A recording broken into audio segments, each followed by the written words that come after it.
इससे क्लिक नहीं हो रहा ना? किसमें किसमें क्लिक नहीं हो रहा? I went to your LinkedIn page, वहाँ पर वॉच ऑन यूट्यूब लिखा हुआ है बट क्लिकेबल नहीं है। Hey Romel, WhatsApp, hi hi. So LinkedIn live has an issue. अच्छा, ये आकर के निकल गया। एक मिनट। ठीक।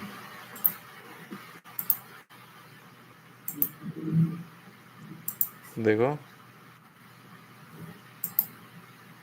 यूट्यूब खुला। मैं आपको लिंक भेज रहा हूँ, रुक जाओ। व्हाट्सएप पे भेज रहा हूँ।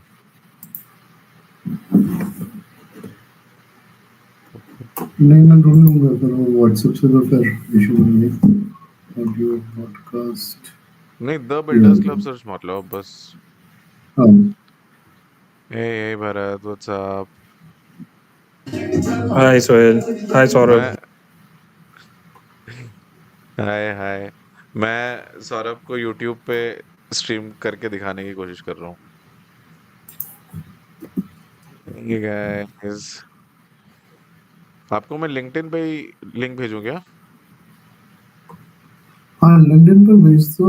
इसमें पुराना सारा दिख रहा है। ये कभी लाइव नहीं दिख रहा? लाइव वाला नहीं दिख रहा, बाकी पुराने दिख रहे हैं वर्जन्स। 2 weeks ago, 3 days चालू ago। हो गया होगा। रिफ्रेश मारो।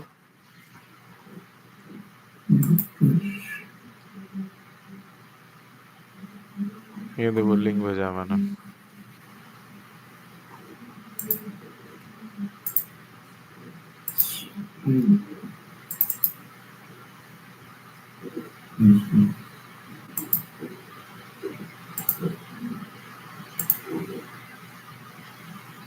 हाँ, अभी मिल रहा है। देखा? हाँ, उसको म्यूट कर दो आप। हो गया। Done. Now you can see me, right? मेरा लिप या स्मैश आई नहीं कैन करेगा सी। कि हल्का सा उसमें वो है। But I will just start. ठीक है, and let people join in. At least if you have a visual तो यू कैन बेसिकली पार्टिसिपेट, नहीं तो यहाँ पे फिर आपको लगेगा कोई है नहीं, क्या बात हो रहा है। Right? Let people join in with time. So I'll just kick it off. Um, hmm. Okay. So, hello guys, welcome to the fourth edition of TBC Live. I'll give a little bit of a intro about the club before we begin and what this whole live is about. Um, let me just shift my screen. Yep. So I'll give you a little bit of a brief about the Builders Club before we begin this live. So the Builders Club is one of the largest global entrepreneur communities across the globe with over 75,000 odd entrepreneurs and decision makers. We have done 250 plus events. We have presence in 7 different cities, and we have an investor network of around 300. Plus, what we do here is we basically try and help builders who are in various different stages of their life cycle to progress to the next stage of their journey. This live is a place where we get builders from across from our club to come and discuss the startup news and other activities which are happening within the club. There is a weekly event that happens every Thursday at 8:30 p.m. In case you want to participate, you can join us on LinkedIn, where we do this as a simulcast from LinkedIn Live, and also when we in case you are traveling, then you can basically join in from YouTube as well. So I'll just jump into the agenda of the live. So basically, we'll start off with club updates, then we get into weekly book recommendation where we discuss one book every week. And the club basically curates a sequence or the best books in the startup ecosystem for you guys which will basically help you in your startup journey. Then we get down to the startup news, and we also have a giveaway at the end of the live. The giveaway is usually of the book because we believe books are the best gifts that could be given, and I think as something which will add a lot of value to your overall journey as well. So we'll just kick it off with the club updates. So a lot this week basically, not a lot has happened. The usual affair of the club. We do a weekly podcast release on YouTube. This week we released a podcast with Niyati Merchant, who is the co-founder of Array Voice. She's the co-founder of Array and Array Voice. Array is one of the existing OTT platforms in the content ecosystem. They were the first ones to start, um, along with Hotstar and Voot and TVF. And this is around the time Netflix was entering India. So Array was also one of the original OTT platforms. They have basically been acquired by Viacom, and and Niyati is one of the co-founders there. They are now launching a new platform called Array Voice, which is the voice content ecosystem, or basically a voice-based community slash platform around content. In this podcast, we talk about the journey of Niyati, about starting Array. We talk about the different uh, experiences that she has had building communities and creating content. We talk about the business of content, and also the business around audio. And today there is actually a very interesting news which has come up, which we are going to discuss in the news section. And we basically will talk more about that. The second news is we are the ecosystem enablers for D2C Insider Summit. This is one of the flagship events of D2C Insider, which is another one of the D2C focused communities out there in the Indian startup ecosystem. This is again one of our initiatives through which we add value to the community at large, and at the same time, give opportunities to the builders in the Builders Club to go and network and go and participate in these kind of initiatives. Um, this event is again, D2C Insider is one of the bigger communities out there, and some very interesting guests are coming in. So we, right from the co-founder of Clovia to Bharat Sethi from Rage Coffee, and Malika Dutt from Momsco, and around 15 to 20 others as well. So in case you people are interested, you can find the registration link on our LinkedIn page, and you can basically sign up. Moving on to the merch again, we have this is something which we always put it out there. Our limited edition merch is also live right now on tbc.blinkstore.in, and you will basically get to know more about there are six different designs. We have some really awesome designs which are made by the TBC team. So there is one of the flagship ones is the Arnab Goswami one, which I guess you must have seen me wear in the previous episodes. So yeah, I mean, in case you people are interested, you can go to tbc.blinkstore.in and you can check out our merch there.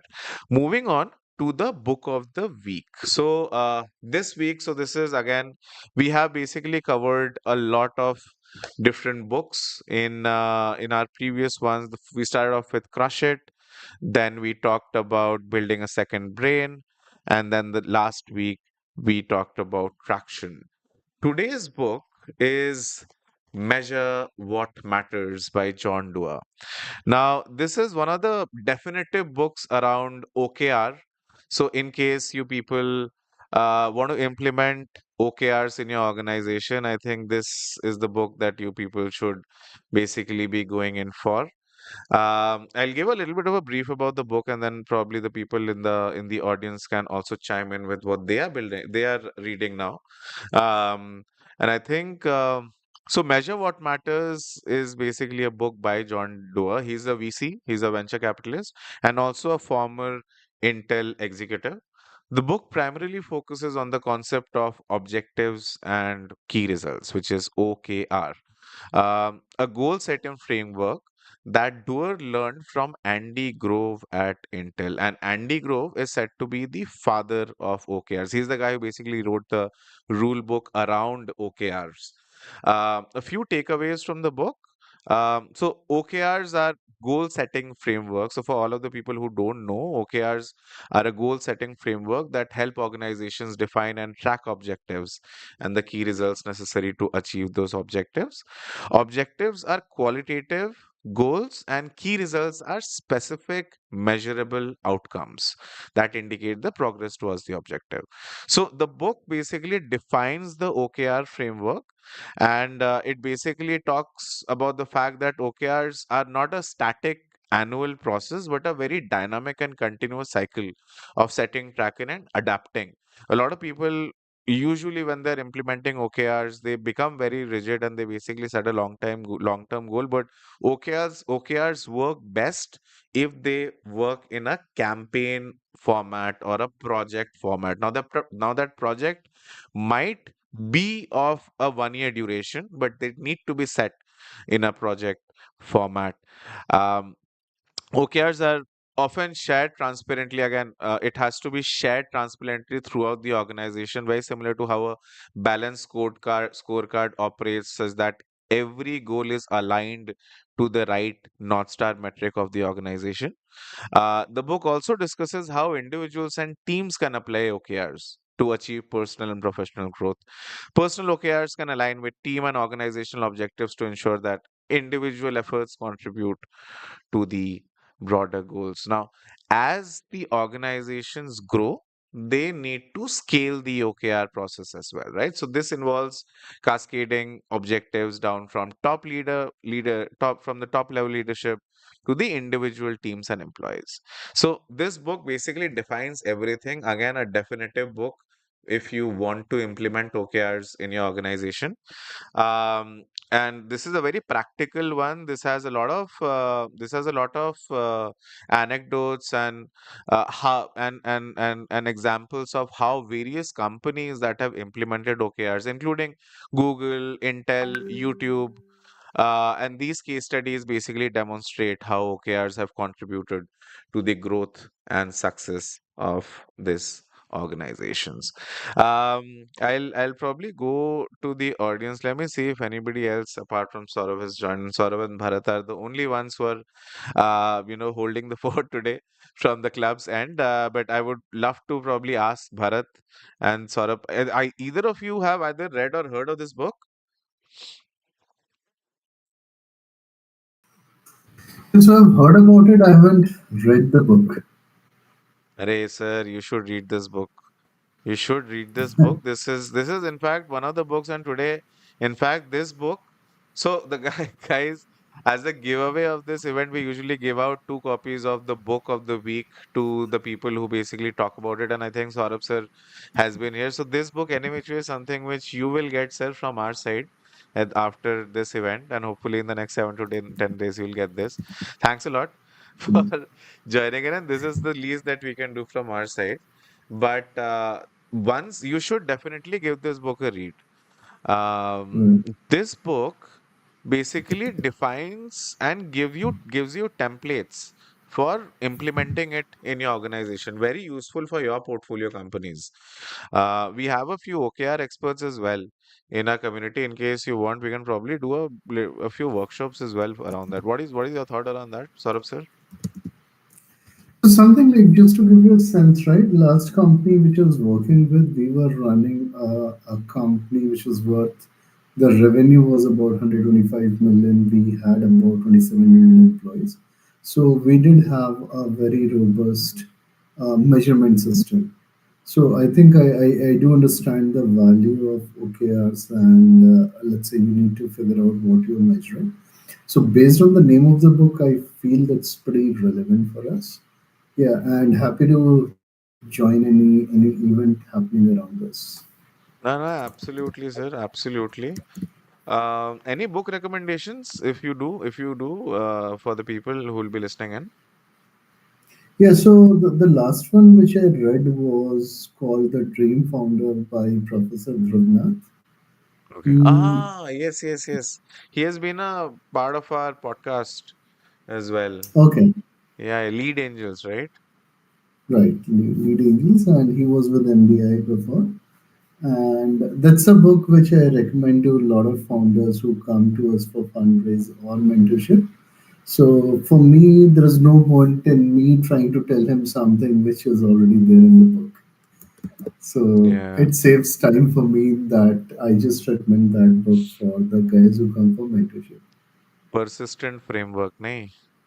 Yeah. Yeah, yeah. It's absolutely, I mean, it's absolutely spot on. Kafi sari, it's a very detailed one. If you really start implementing it now for evaluation, it actually covers everything. Yeah, that's what I wonder. Let's say, is there something outside of that? But the advantage is that the book is written in plain, simple English, and then you do have a lot of these incidences of which are being narrated by the founders themselves, right? So the founders who had made it big in the world. So that actually just gives a lot of credibility to the whatever he's trying to say as well. Yeah, yeah, yeah. Cool. I think we'll move on to our next segment, which basically is the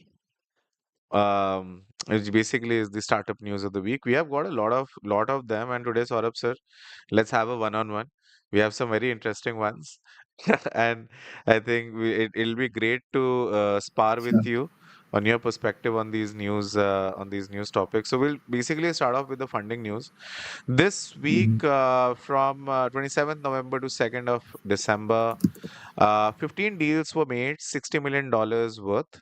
The growth stage startups, which basically got funded, was there was one growth or late stage funding which happened, and the rest 14 were all early stage. The growth stage one was the electric cycle called e-motorrad, which basically was raised around $20 million. This is in the electric cycle. They manufacture electric cycles. Um, Early stage ones. So there was Fi Commerce, which is an omni-channel payment solution. They raised $10 million. There is Innovist, which is a D2C brand that raised $7 million. Growth XCD, this is in fintech. They raised $6 million, and Zyla Health. They basically raised $4 million. They are a part of the health tech ecosystem. So in all, there have been 15 deals. There are actually two M&As which also happened, and one exit as well. Um, and in the funding, in terms of the cities, Delhi NCR basically has topped the chart this time around with 10 deals. Bangalore basically has done just three, Pune does two, Mumbai, Ahmedabad, and Chennai does one each. So, this is one of those rare weeks in which Delhi is more than triple the number of deals of Bangalore. Usually they're either neck to neck or usually Bangalore leads. But I think it'll be very interesting to see the monthly analysis of all the numbers put together, and then the quarterly and this thing. Of course, I think both of these are head to head, but Bangalore usually takes the cake in these segments. Moving on to the news of the week. Saurabh, sir, any funding which you people did this week before I move on to the next one?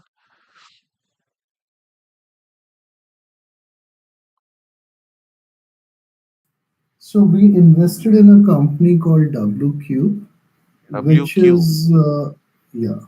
So Okay. this is into office supplies space. Okay. It was a small bridge round of about $400,000. Okay. Oh, very nice. And what do they do? So these guys are a B2B player where they are providing office supplies to large players. So it could be a office space, it could be co-working space. Interesting. So yeah, Huge that's a good. market. So office supply could be anything: stationery, electricals, plumbing, your So coffee basically a powders, and this is one-stop solution for everything that these people might need. yeah on the consumable side. Yeah, yeah, yeah. Hey, Utkarsh, in case you want to join in the discussion, LinkedIn Live has a problem. You can't unmute yourself. You'll have to raise your hand and I'll then be able to pull you in. So in case you want to join in on the conversation, yes, thank you. I'll just pull you in. Hey, hey, Utkarsh, what's up? What do you do, bro? Hello. So, Utkarsh, I'll just give you a little bit of a brief. Yeah, hello, yeah. Hi, hi. I'll give you a little bit of a Yeah, brief about Do you know about the Builders Club? yeah, yeah, Okay, hi, hi. So then, yeah. I mean, why don't you Yeah. introduce yourself, and what do you do? So basically, I am currently pursuing BTech in AIML from Guru Gobind Singh Institute of Technology, Dwarka Okay. campus. And I'm Ah, currently working at UC in Ops department. Urban Plus, I Club, am working for Stogro as well. Yeah, Urban please Club. pardon. Yeah, Arun Club. Ah, Yeah, okay. Arun company. So yeah, I've been working for Stogro. Basically, it is a fintech startup based in Bangalore. Oh, yeah, yeah, yeah. Yeah, Cool. Welcome, welcome, Utkarsh. We're just yeah. getting into the news of the week, and Saurabh was just telling about what they have been up to. So moving on to the main story of today. This is basically around M&A. So Inc. 42 basically has done a small report on this. So till September 2023 this year, there have been 95 M&A deals which have happened against the 200 odd which happened last year. So last year it was 2022, the whole year, 205 deals happened. This year it has just been 95. Now, the interesting bit is because of the funding winter, um, um, the numbers of acquisitions should ideally have gone higher because, of course, because of the funding crunch, there are a lot of fire sales which are happening right now. And I basically this number is either paradoxical that the M&A deals are numbers are little bit low, or probably the numbers would be accelerating in the JFM quarter. What is your thought on this, Saurabh, sir? Right. So actually, this I would say is in line with what generally we see.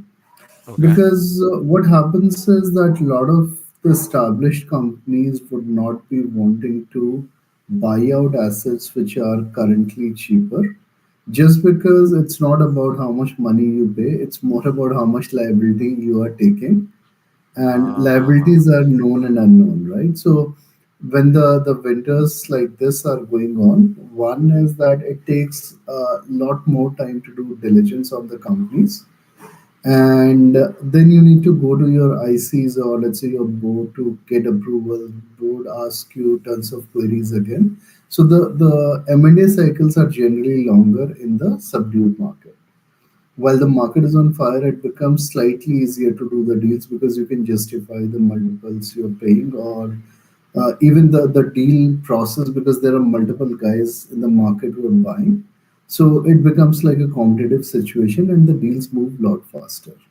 In the current scenario, when you do have tons of deals around and you can probably afford not to do a deal, it generally the trend is that it tends to slow down. hmm. This is a very interesting insight here. I didn't know that. Hey, Karthik, LinkedIn Live has an issue. You'll have to raise your hands and only then I can pull you on stage. So just raise your hand and I'll pull you on stage. Only then can you unmute yourself. Hello. Hi, hi. I'm just pulling you in. Hello, what's up? Hello guys, how are you? Doing very well. Great to have you here in this small bunch who are basically sitting and discussing news. In case for you wanna see the screen as well, you can go to YouTube. On mobile, there'll be double voice. On laptop, you can see the screen and mute yourself. Usually, if you're on desktop, you can just open it on YouTube and on a different tab. Um, so basically, we are talking about the startup news of the week. So Saurabh sir, Karthik basically is. So Karthik, why don't you introduce yourself? Actually, I shouldn't be doing Sure, your sure, sure. introduction. Yeah, yeah. So, I'm CMO at Quill Audits. It's a Web3 security audit company, and along with that, we are bringing Builders Club community to Dubai as well. We are going to launch soon, and currently, part of so many communities in Dubai, and taking care of the marketing advisory for few startups. Hmm. So Utkarsh is basically working in Stock Grow and Saurabh sir. Yeah. Yeah, yeah, Utkarsh.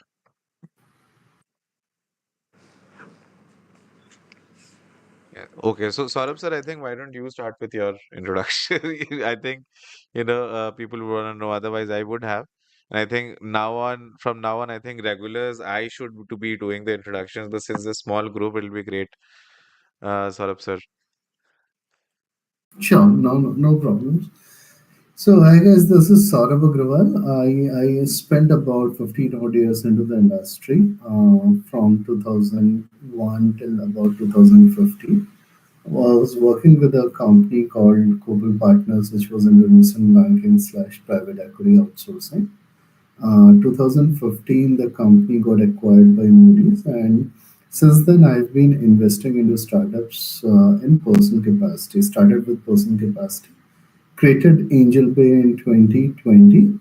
So we are a private investor group of about 200 angels, where we have invested in about 93 companies over the last 8 years.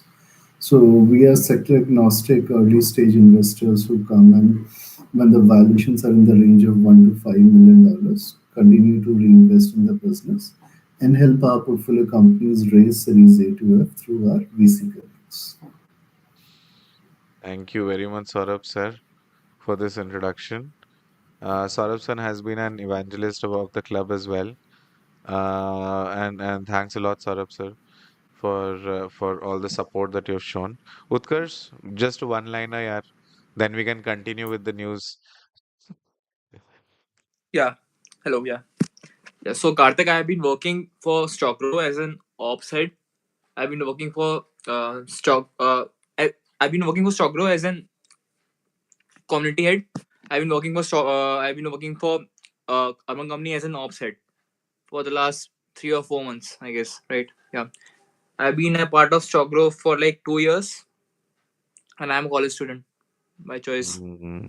Yeah. Yeah. Cool, Chalo, man. Cool. chalo, great. Moving on, I think we can jump back to the startup news. Let me just put it out. Cool. So yeah, so I think we basically covered this one. The next one is a good one. This shows the Indian brands now basically taking wings and flying to the global stages. So Lenskart is basically now expanding in the Southeast Asian market. Lenskart currently has around 70 stores in Singapore, and now they are looking to expand in Thailand and Philippines. Last year, Lenskart acquired a majority stake in Owndays, OWNDAYS, which is a Japanese eyewear brand, in a deal which is around $400 million. And now they are basically getting into the SEA region. In June, they had basically raised $100 million of funding from private equity, Chris Capital, for this reason.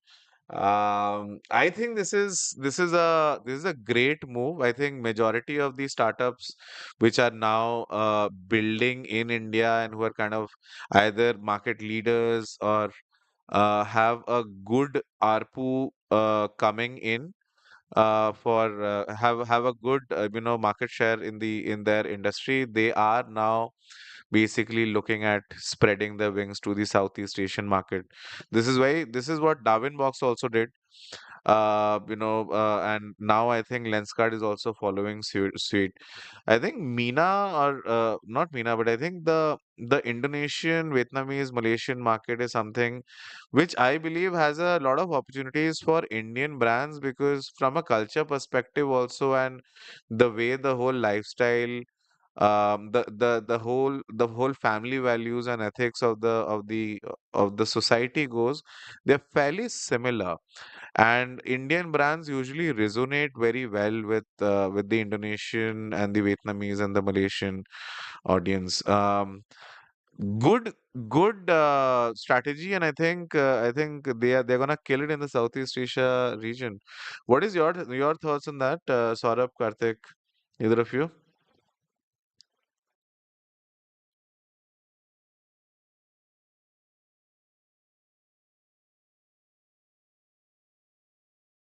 Hello. Okay. Yeah. So actually, that's a great move from the Indian brands, because once you look at even the traditional businesses, what we currently call, that most of the people tend to grow into their home market, and once they see that they can grow into nearby regions, it always gives them a diversity in terms of their revenue channels.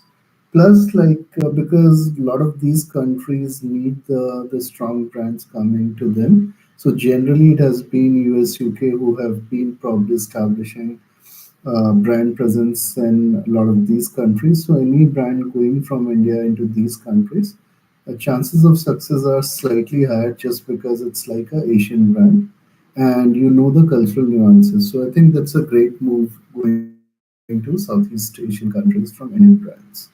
Hmm. Dubai बोल रहा हूँ. Karthik, what's your take about this? Because I think you are operating in Dubai, right? So you see a lot of Indian brands there as well. Can you throw a little bit of perspective on how Indian brands are doing in the Dubai market? Currently, mostly Indian brands are trying to spread through partnerships. What I have seen, like through partnerships, they are trying to enter the market and through events. And what you told about Lenskart, honestly, they are getting strong in. I'll tell you a little secret around here, that their omni-channel marketing has become that much strong that their ex-VP has launched their own brand of like agency for omni-channel marketing. Okay. So they're spreading the word through this. Yeah. Can you elaborate on that? So basically, like for example, there are mattresses of Sleepwell, right? So Okay. how they are doing is like, for example, Lenskart has set up omni-channel marketing through their stores and through WhatsApp catalogs, like how they catalog their product. So in the Yeah. same way, Sleepwell and all these D2C brands are getting into the same space through omni-channel Hmm. thing. So And partnerships. coming to Dubai, yeah, yeah, and in Dubai, it's mostly like through partnerships and through the events. Indian brands are entering into the market currently. हम्म, वहां पे acquisition उतना नहीं होता होगा ना, उतना पैसा होता नहीं होगा इंडियन ब्रांड्स के हाँ पास कि मतलब दुबई का CAC brand. is all obviously high, but यहाँ पे फिर you can charge premium as well, like for the same, obviously. No, but what I'm saying is acquisition, they enter by partnerships, not acquisitions, because I think Mm-hmm. the valuation of Dubai-based companies would be much higher than the ones in Yeah. the other regions. But thanks a lot for that perspective here. Moving on to the next one, which is Razorpay. Razorpay POS. Basically, Razorpay acquired EasyTap in 2022, Uh, and since then, I think that business has seen a 40% year-on-year growth from April to October in their total payment volume, the TPV. Currently, the Razorpay POS accounts for 10% of revenue of the total revenue made by Razorpay. And Razorpay is basically saying that the POS business has seen a 60% growth in this year following the acquisition of EasyTap. Um, I don't know, matlab, again, I think fintech ecosystem currently, I mean, it's in a stage of consolidation only. यार अभी every company is trying to acquire and make their overall feature base a little bit more stronger, and basically helping to trying to make their overall value proposition completely homogeneous. Very soon, you are going to see a Pine Labs and a Razorpay and probably even a Paytm doing similar stuff. The difference would be the depth or their core value proposition, as in their main top funnel, which is the main top funnel through which the overall the people are going to come in, right. So, for example, Paytm has their Paytm app, which becomes the lead funnel. Pine Labs was basically the POS, and Razorpay basically has the account opening bit. But eventually, all of these three are going to have a very homogeneous kind of a value proposition where if you are a part of the Pine Lab ecosystem, the similar set of suite of services will be available for you in that bit as well as the other one. What is your take on this one, Saurabh sir? Yeah, I completely agree because that has been the case which has been going on for last few years, right? We talk about last 30 years. So there are new domains which tend to open up, and once the players start getting mature, most of the services tend to be almost similar. So once you look at even the banking industry, most of the banks offer you similar services. It's just that certain banks are strong in one suite of service, or there could be other things around the quality of service. But finally, the suite of services tend to merge into tend to be homogeneous, as you said, across the players in the industry once the industry matures. So yeah, I agree with your analysis. Yeah, yeah, yeah. Cool. Moving on to the next one, Ola. So Ola is basically, irrespective of what you might say about Ola, no matter the kind of feedback that might be there, but Ola continues to rule the two-wheeler EV space. The total registrations have crossed 85,000 mark in November because of the festive boost. They have seen a 14% month-on-month growth, and currently there are other e-scooter brands also, but they are all tailing behind. So TVS Motor has started, Bajaj has started, Ather is there. um, EV as an ecosystem is at a fairly nascent stage. Um, I still believe that the money is to be made in batteries. But I think, of course, Ola has a bigger game at play where they're trying to set up the overall infrastructure with with their overall electric charging tender which they're trying to get from the governments. Um, for me, the way I look at it, this is their mass game, where they are you know, trying to be the first mover in the e-scooter market and trying to get as many people to buy as fast as possible. They will basically be driving the adoption. Eventually, of course, there'll be diversification and newer brands are going to come in in the e-scooter space. Uh, E-scooters, the way I look at it, will primarily be used by the logistics arms and the all the delivery boys and everything. A few, probably the student base and the women base, uh, would be the main drivers. I don't know whether office goers is the right TG in case they are going in for that, and I see a lot of communication around that. But I do believe that probably right now they might be the innovators because of the spending capacity. But going forth, I think the mass of the revenue is gonna come from these B2B partnerships with these delivery companies, the employee base of all the different these things, and a more B2B kind of a revenue channel would be dominant here, and the current scooty might be replaced by the EVs. But apart from that, still a little bit of a harder sell in terms of the B2C space. What is your read on this, Saurabh, sir?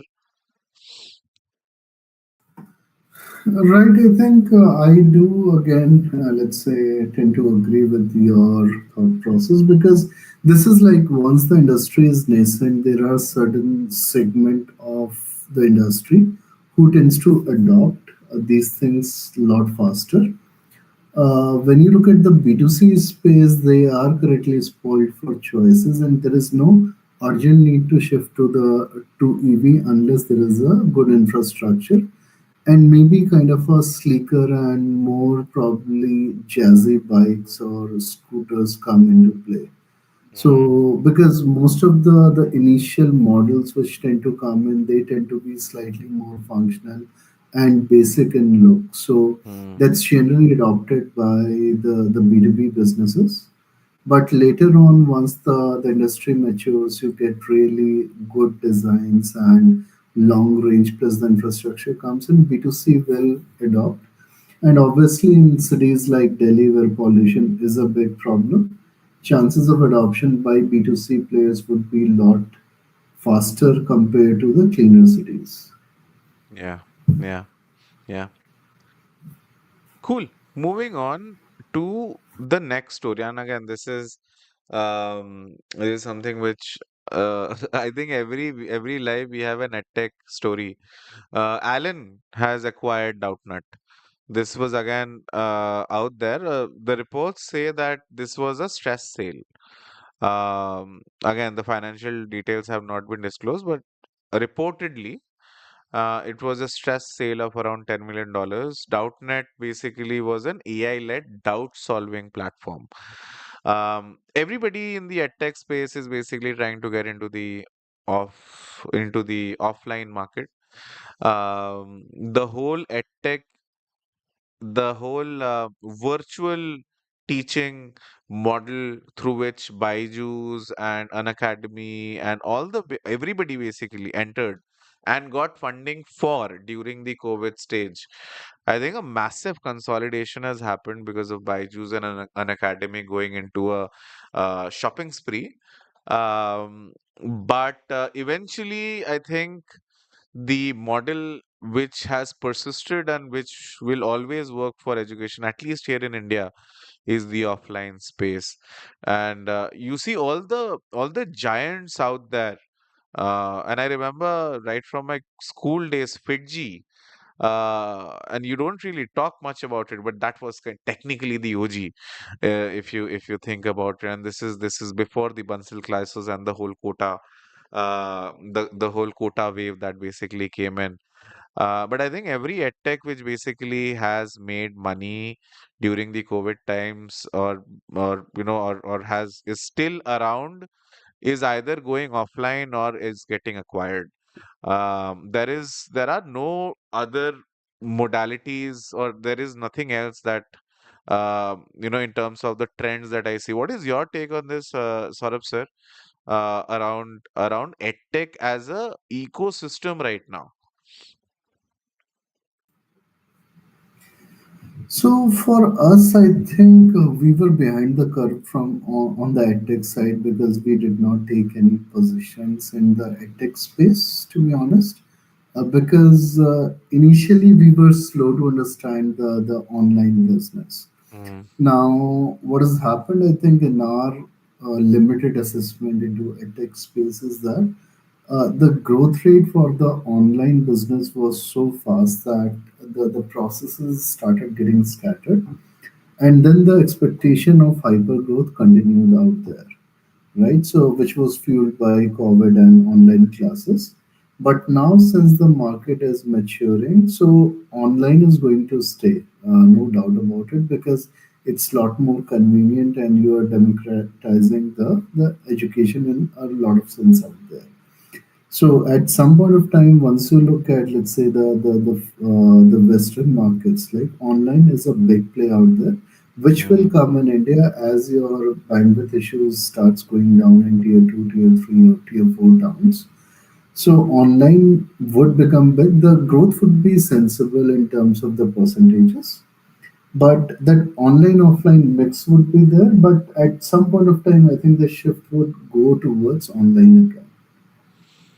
Okay, but don't you think the core teaching, at least in the Indian Mhm. societal way, would basically happen offline, and all the other aids and all the probably the ones in which which might not enable all your five senses.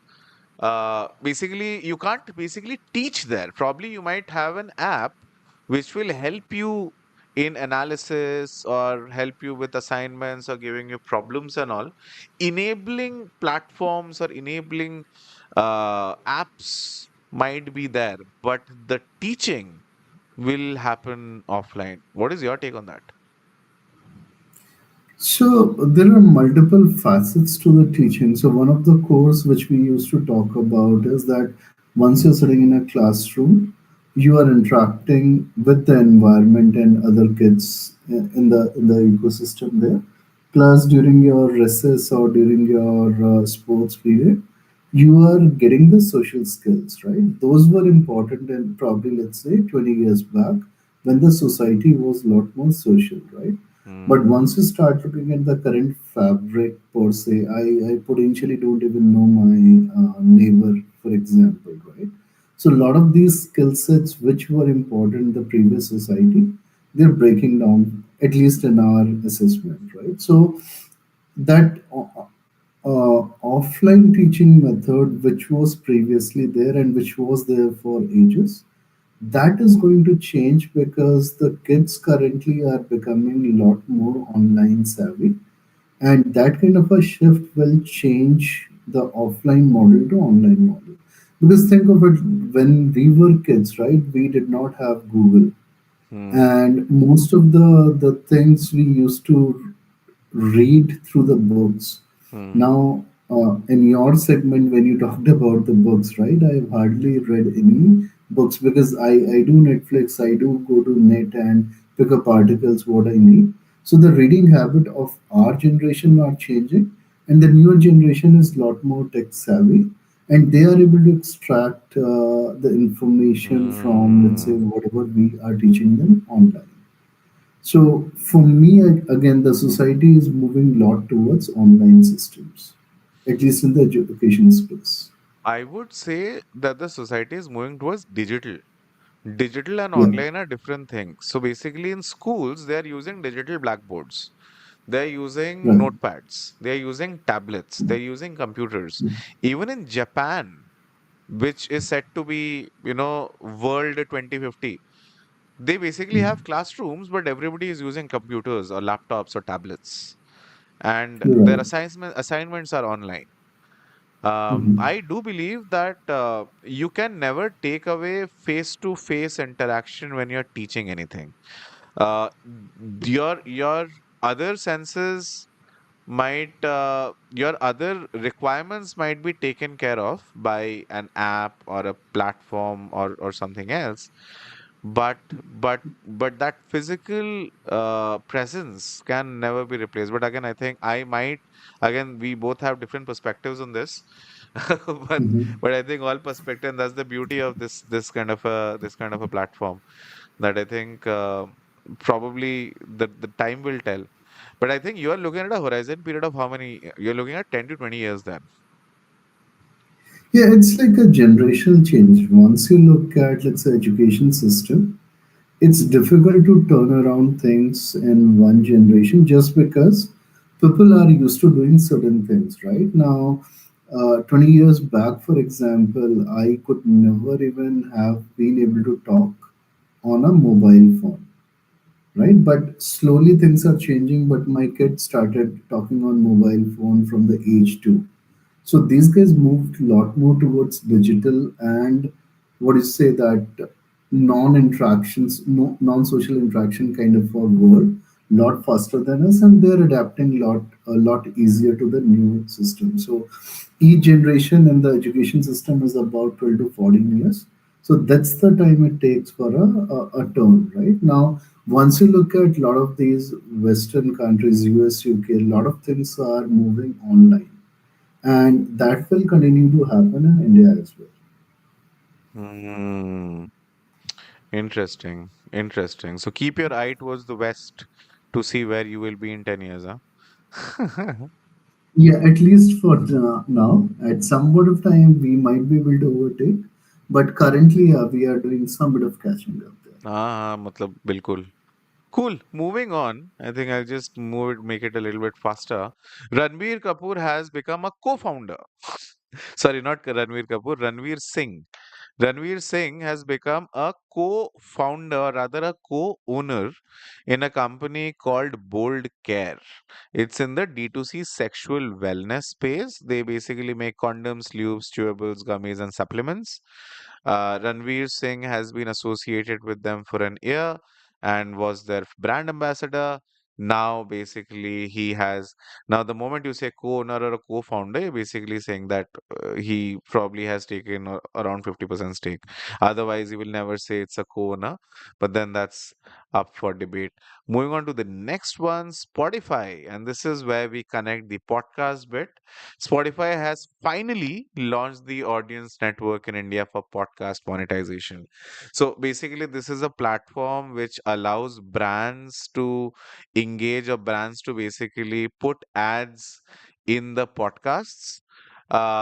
This allows the podcast creators to monetize their content. This allows brands to start monetizing audio as well. Ties into our this week's podcast as well. And I think there's one more. Yeah. So these two are the final ones. With that, I think we draw today's event to a close. I think Saurabh sir, thanks a lot for sticking around and your experience basically around the startup ecosystem helps quite a bit in the analysis of the different startup news. And thanks a lot